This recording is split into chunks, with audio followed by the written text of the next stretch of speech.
à toutes et à tous, bienvenue sur le podcast turc pour un nouvel épisode. Je suis ravie de vous retrouver sur ce podcast qui vous rapproche de la culture turque.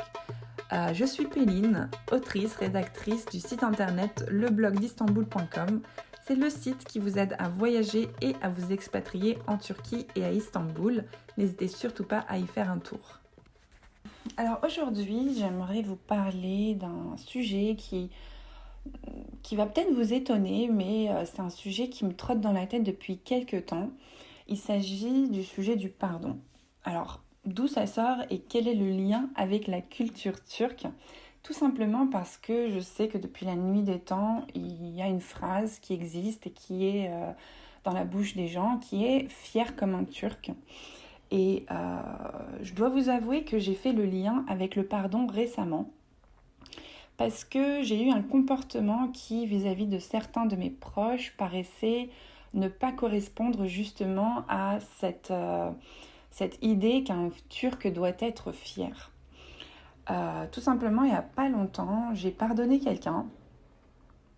Et en fait, rétrospectivement, je me suis rendu compte que c'était quelque chose que je faisais assez facilement, de pardonner. Et c'était quelque chose qui, vis-à-vis des personnes turques de mon entourage, était peut-être un petit peu trop exagéré et que finalement, pourquoi pardonner et pourquoi ne pas mettre sa fierté en jeu parce que on est défini comme ça en fait, on est des Turcs et on devrait être fiers. Donc du coup c'était un petit peu incompris et c'était vraiment pas de la mauvaise intention, hein, mais les personnes qui sont autour de moi veulent mon bien et justement en me voyant pardonner des gens qui m'ont fait du mal, se disent que peut-être que je devrais être un peu plus fière pour justement qu'on ne me fasse plus de mal. Et moi j'ai du mal avec cette logique. Bien que je la comprenne et que je la respecte, je me rends compte qu'il y a un petit amalgame et j'ai envie ici de vous dire quelle est mon astuce. Non, c'est pas mon astuce, c'est plutôt quel est mon mode de vie et comment est-ce que je vois le pardon et quel est mon processus en fait pour pardonner les gens et pourquoi est-ce que je le fais et pourquoi est-ce que pour moi la phrase « fier comme un Turc » n'est absolument pas une phrase qui sert son peuple, si vous voyez ce que je veux dire. Alors, tout simplement, il n'y a pas longtemps, j'ai pardonné quelqu'un qui m'a fait du mal et je me suis rendu compte que, à travers les années, j'ai pardonné pas mal de gens qui m'ont fait du mal. Et tout simplement, j'ai aussi fait du mal et je me suis rendu compte que c'est quelque chose qu'on met un petit peu de côté et on se dit qu'il faut qu'on soit fier. Quand on nous fait du mal, il faut qu'on l'ignore, qu'on fasse de la méchanceté en retour peut-être même. Mais en aucun cas, on ne doit montrer un signe de compassion envers cette personne parce que, en quelque sorte, montrer un signe de compassion, c'est comme acquiescer le mal qu'on nous a fait. Et si on regarde un peu dans mon éducation et dans mon modèle familial, on se rend compte qu'effectivement, dans ma famille à moi, oui, il y a beaucoup de gens qui sont extrêmement fiers, dont mon père par exemple. Et je viens d'un modèle familial où je vois très bien que, et j'ai été témoin durant toute mon enfance de personnes qui ont été très très fiers, qui ne se sont pas parlé pendant des années, des membres de même famille qui se sont ignorés, qui ne se sont pas pardonnés et qui ont fait perdurer une souffrance pendant des années et des années. Et en fait, logiquement, j'aurais dû être aussi comme eux, étant donné que j'ai vu ça dans le propre cocon familial qui est celui de mes parents et de mes frères et sœurs. Et puis aussi, vis-à-vis de ma culture, j'aurais dû aussi être comme ça parce que c'est un petit peu dans le sang, c'est un petit peu dans les mœurs turques que d'être fière et de penser que en étant fier, on va se faire mieux respecter.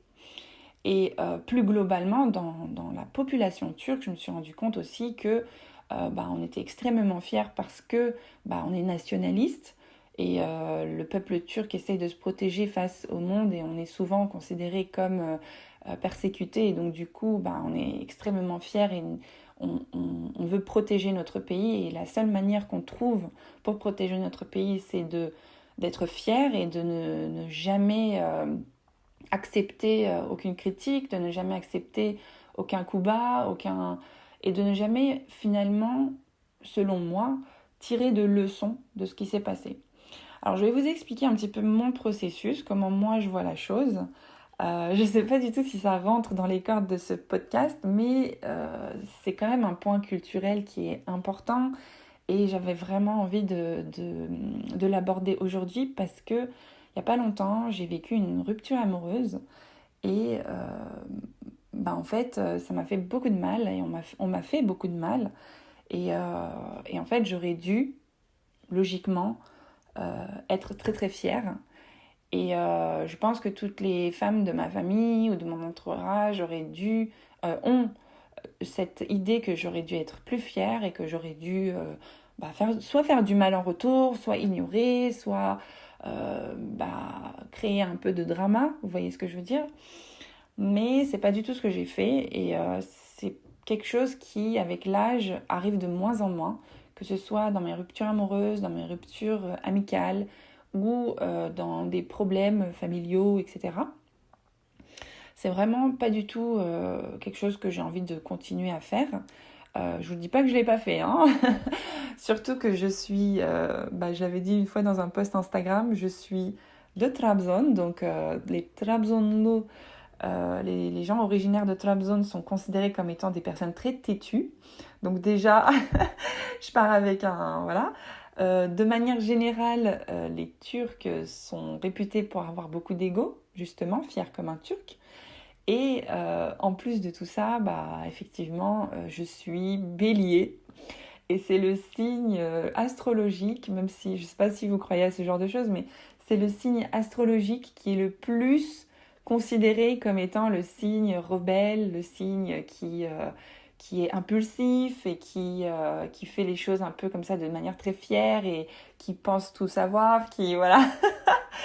Voilà, j'ai beaucoup de circonstances atténuantes. Donc si j'avais été une personne très très très égomaniaque, ça aurait été tout à fait normal, mais fort heureusement, j'ai travaillé beaucoup sur moi-même et je me suis rendu compte de toutes ces choses. Donc je dis pas que j'ai jamais été égomaniaque et que j'ai jamais été têtue, etc. Bien évidemment, j'ai passé ma vingtaine à lutter contre ces comportements qui pourrissaient un petit peu ma vie, mais aujourd'hui, je suis vraiment dans une optique ou dans un processus de pensée qui m'aide à vivre les choses beaucoup plus sainement.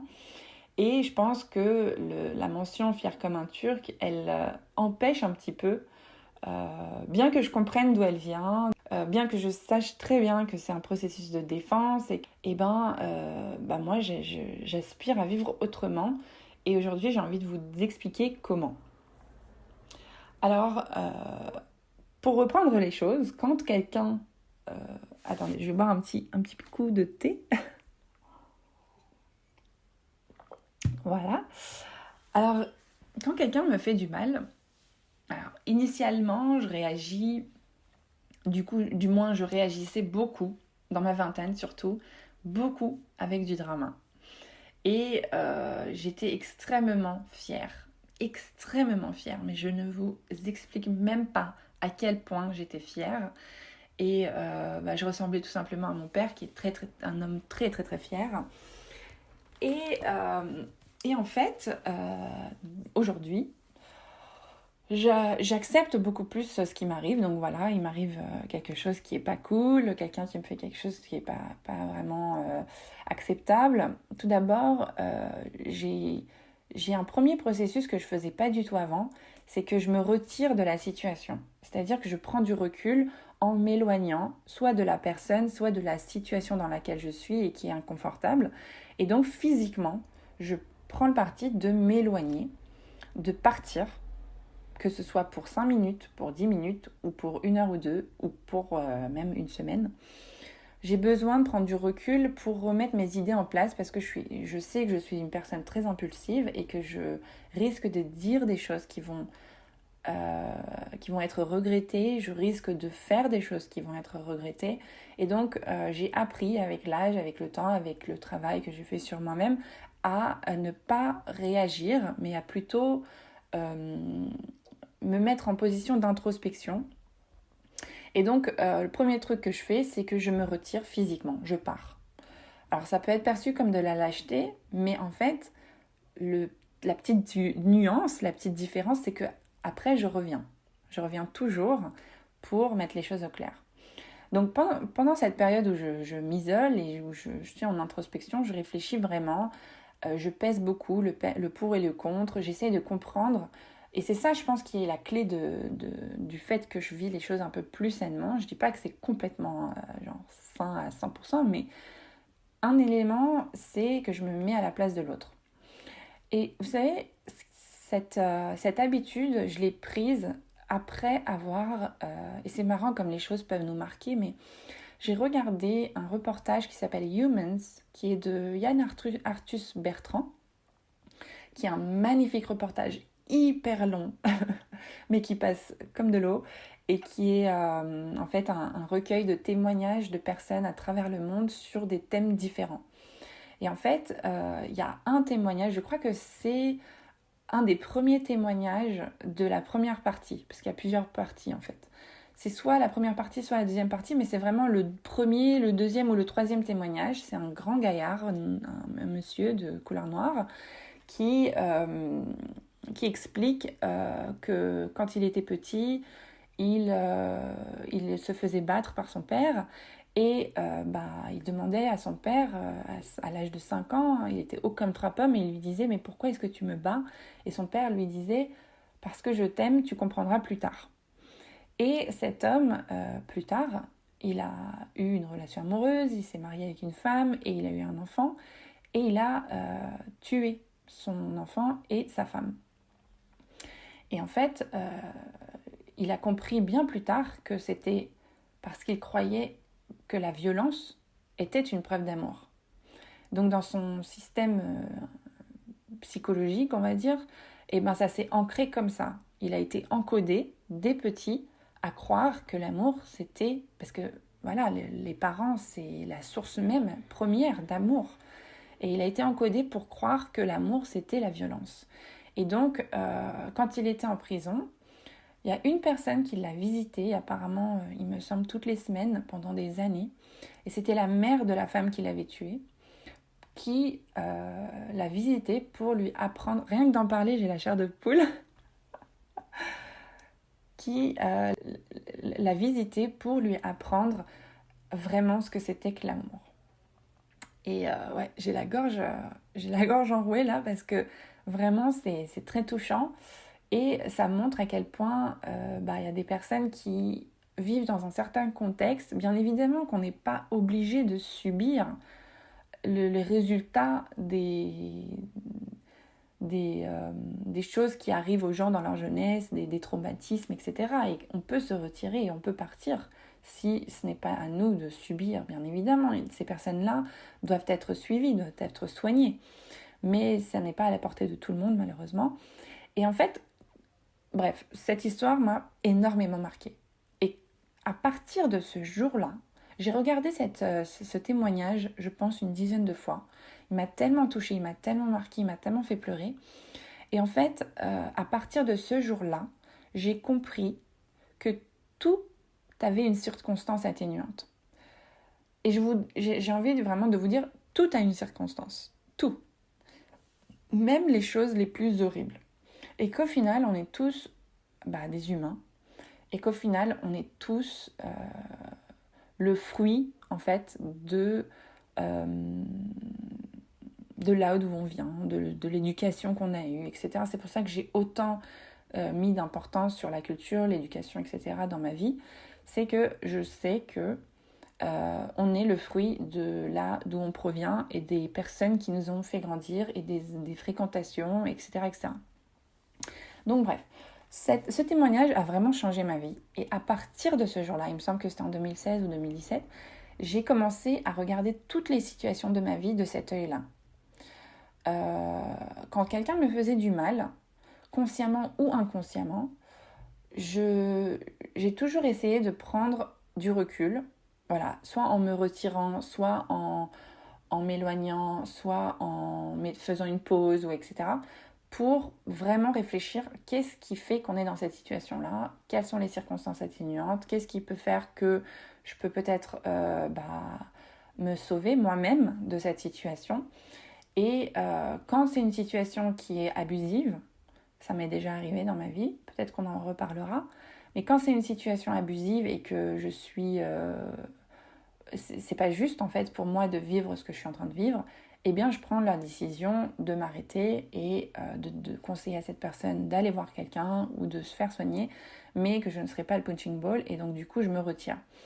Et dans les traîtrises un petit peu de mes proches, de mes amis, voilà, j'ai toujours eu cette habilité à essayer de ne pas prendre les choses personnellement, même si c'est très difficile, je vous avoue, surtout pour une personne comme moi qui est extrêmement susceptible. Enfin, j'ai été vraiment trop susceptible quand j'étais jeune, et j'en ai encore un petit fond dans mon esprit, dans ma façon d'être. Je prends beaucoup les choses personnellement parce que j'ai l'impression que je suis le... je sais pas, je sais pas trop c'est quoi la raison, mais enfin, je me doute un petit peu de pourquoi, mais voilà.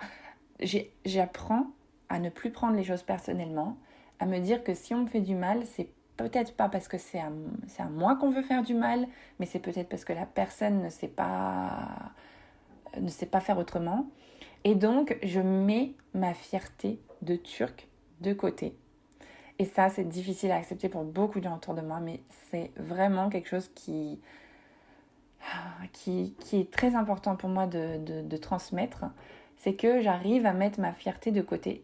Alors, pardonner, ça ne veut pas dire rester. Vous voyez ce que je veux dire ?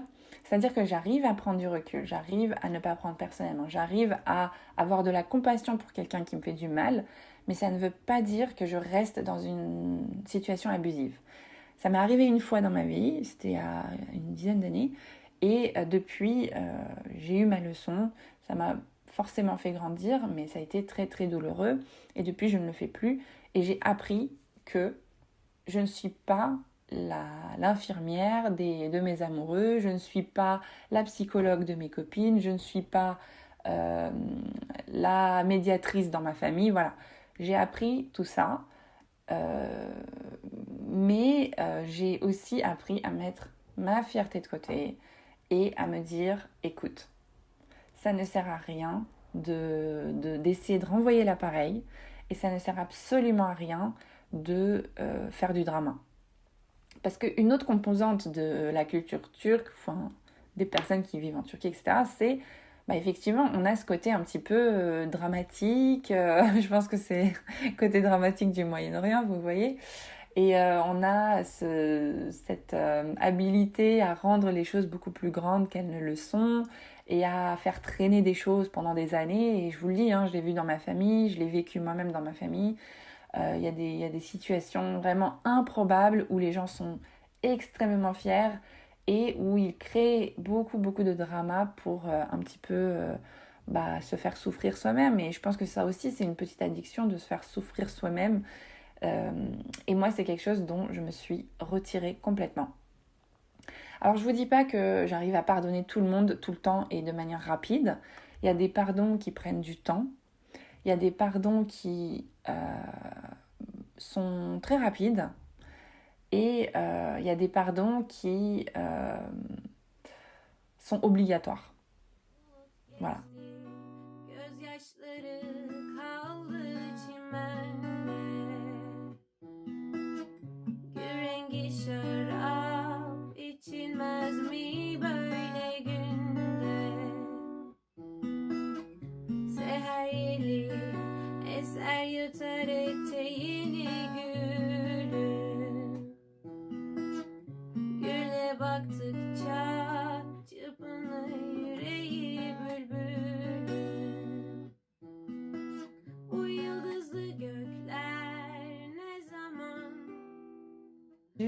Je ne dis pas que tout cela est facile, ça demande énormément de remise en perspective, de travail sur soi-même, et beaucoup de temps aussi.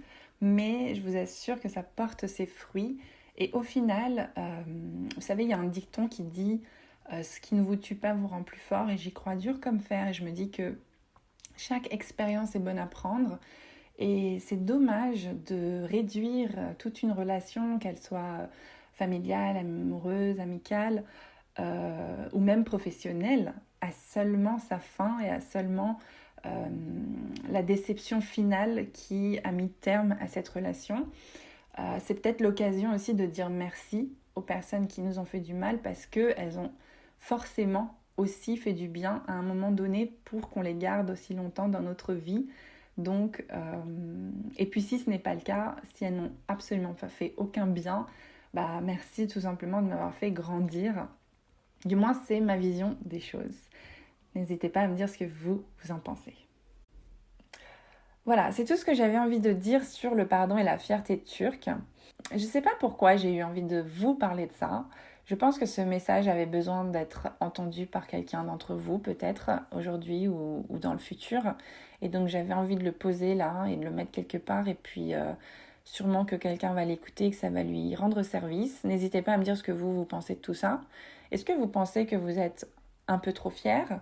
Est-ce que vous avez des schémas autour de vous, dans votre famille, etc., de fierté ? Et tout simplement, dites-moi si ça vous a posé des problèmes ou si, par exemple, vous êtes comme moi et que vous essayez de mettre votre fierté de côté et que même si vous êtes turc, vous arrivez à ne pas du tout prendre les choses personnellement, à ne pas du tout être aussi, vous savez... passionné, c'est un gros problème ça, hein. C'est pour ça qu'on crée beaucoup de drama, c'est qu'on est extrêmement passionné dans le peuple turc, on prend tout à cœur. Moi je suis quelqu'un qui prend tellement les choses à cœur, voilà, je peux pleurer pour une pub et j'en ai déjà parlé sur le blog, mais c'est vraiment très handicapant parfois. Mais dites-moi, vous êtes dans quelle situation, si ça vous parle tout ce dont j'ai parlé là. Si vous avez des questions, si vous avez des questionnements sur comment mettre en place ces processus et comment essayer de avoir des relations plus saines, à être un petit peu plus, je sais pas, un peu plus relax dans sa tête, même s'il y a des choses qui nous arrivent qui sont pas très très cool. Vous pouvez aller sur Instagram, j'ai un compte Instagram où je vais faire pas mal de workshops gratuits, je l'espère là bientôt, où j'ai envie de partager un peu toute ma connaissance sur tous ces domaines-là. Donc le compte Instagram s'appelle pour l'instant avec Péline, avec point Péline, pardon. Vous pouvez regarder sur la barre d'infos si le nom a changé entre temps, je l'ajusterai sur la barre d'information en lien. Voilà, j'attends votre participation à cette conversation dans les commentaires. Comme d'habitude, c'est là où j'apprends le plus parce que c'est toujours très intéressant d'avoir les pensées et les retours des gens sur différents sujets que j'aborde. Je vous fais d'énormes bisous, je vous dis à très très bientôt, portez-vous bien, görüşürüz.